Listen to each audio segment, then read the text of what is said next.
Hi everyone, welcome to my channel and to this time-lapse version of a very sweet-faced little miniature long-haired dachshund. I hope that you enjoy seeing this come together. It will be a full-length but quite short little demo over on my Patreon this month. My aim was to show just how much you can achieve in quite a short amount of time with soft pastel. But if you do enjoy this here, then as always, please do hit subscribe here on my channel.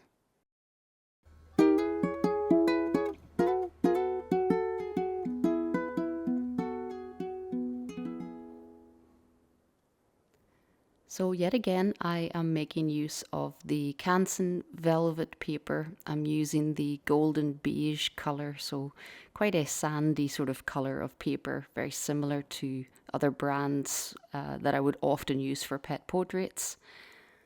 And this is only 8 inches by 8 inches, so a really tiny little demo. And as I said at the start, it's really all about showing just how much you can achieve in soft pastel in a short amount of time. And that is even including a little bit of background, because I could have done this much faster if I had just put a plain background behind her. And you can see from my photo reference that I have cut and pasted a little bit. I've taken her from one photograph and I've used some bits of the background from other shots of the little dog. The shots were taken in her garden, and of course, it is that lovely time of year where you've got this fantastic show of colour in the garden. So it seemed a shame to not include a little bit of that. But I did decide to do what I love to do best, which is an out of focus background, knowing that that is later on going to enhance the detail that I add on the dog's face. So it will be interesting to show in the demo just how quickly you can build up a little bit of colour in the background like this. You don't have to paint anything too realistically back there. And with a lot of smudging and the addition of a few bright colours, I think it really livens up that little area of background around the dog and kind of sets the scene. It sets the tone of the painting, i.e. the lighting of it as well, which then makes sense when we see that same lighting happening on the dog's face. So I was using mostly my Unison Animal set. And that is the set of colours that I actually curated for Unison for painting animals. And I still come back to this set quite often. I absolutely still love the colours in that set. I used about half of the colours in the Animal 36 set. And then of course I added a few extra colours just mainly for the background, so there aren't a selection of greens in the animal set, for example, so I did add a few colours for the background. But if you wanted to work along with me on this one and you didn't have those extra colours for the background, you could of course paint a plain background. If you've got the Unison Animal set, you'll have all of the colours you need for the little dog. So the real-time demo coming from this piece will be just over 3 hours in length. So quite a nice shorter project to undertake if you don't have a huge amount of time to paint. And in this one I'll be talking lots about how I create the details without spending absolutely ages. And that's what I really enjoy about all of the mini demos. I limit myself to 4 hours and under for these little demos, and it's surprising how much you can get done in that time limit. And sometimes it's interesting to set yourself some limitations and see if you can force yourself to work a bit differently, because it's amazing how much you learn when you do. Now, of course, I absolutely love creating detailed pet portraits, and I spend many more hours than this on much of my commissioned work. And you can also find these in my tutorials library as well. There are tutorial series in there that are much longer, showing you absolutely every mark from beginning to end. But then these mini demos are a bit of pleasant relief, at least that's how I find them. I really enjoy creating something usually a bit smaller usually something a little less complicated than some of my commissioned work. And my aim is always to try and capture the essence of the subject without spending forever on the minor details. Now you can see I still put a lot of effort into the details in the eyes, in the main features. I still pay a lot of attention to the texture and the flow of the fur.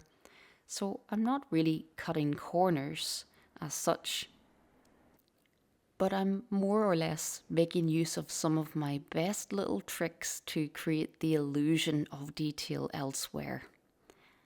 And one of those ways is obviously with an out of focus background, and that will be part of this little demo as well. How you can create a sense of the scene back there without spending forever painting flowers and lots of detail behind the dog.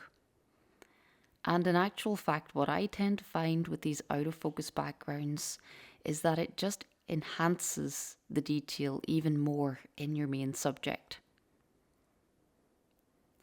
So you can see lots of those lovely colours from the Unison Animal set coming in. There's a really good broad range of brown tones and red earths in that set to cover all sorts of brown coloured coats on animals, because that obviously is one of the colours you need a very good range of if you're painting animals.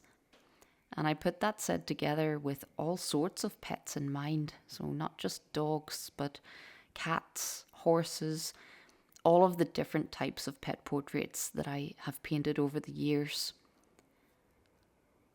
And I think I used quite a few of the browns in that set on this one little face. You'll also see some of the dark purple tone, that dusky dark purple tone coming in throughout the fur as well.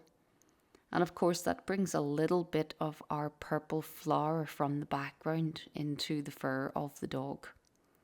So these are all things that I will talk about throughout the demo. All of the little tricks that I tend to make use of in each and every painting that I do. But I've got to say, those tricks become even more important in my mini demos. If I'm planning to spend less time on something and I really want to make it look realistic and capture the illusion of all of that lovely detail, then all of those little tricks that I use become even more important.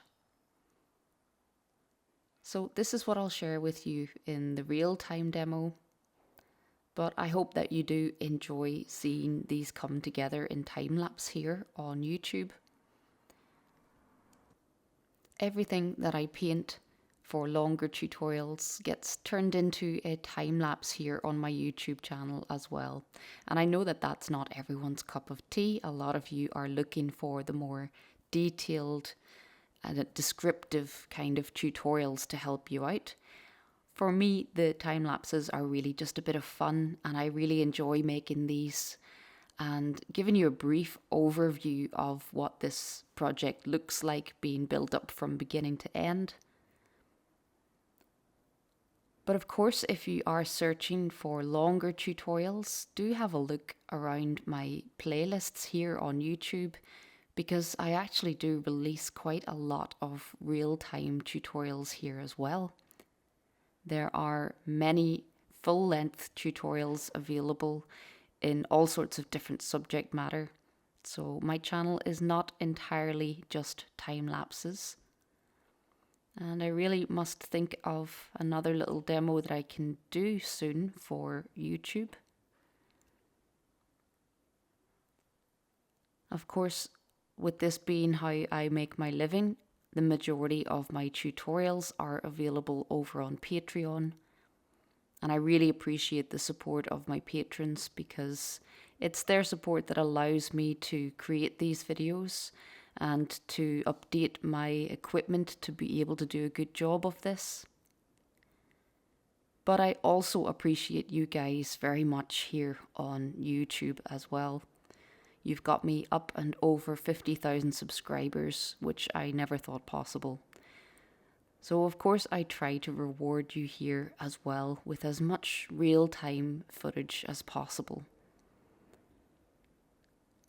But mostly for my own satisfaction, I will continue making these little time-lapse videos. I really like them. I really wish I could paint half as fast as this. I hope that you've enjoyed seeing this very sweet little face come together. Do check out my other playlists here and hit the subscribe button if you haven't already.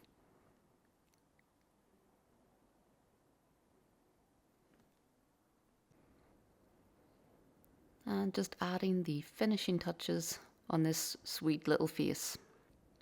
I'll add the links below if you're interested in the full-length version of this on my Patreon channel. But thank you so much for watching this here, and until next time, happy pasteling.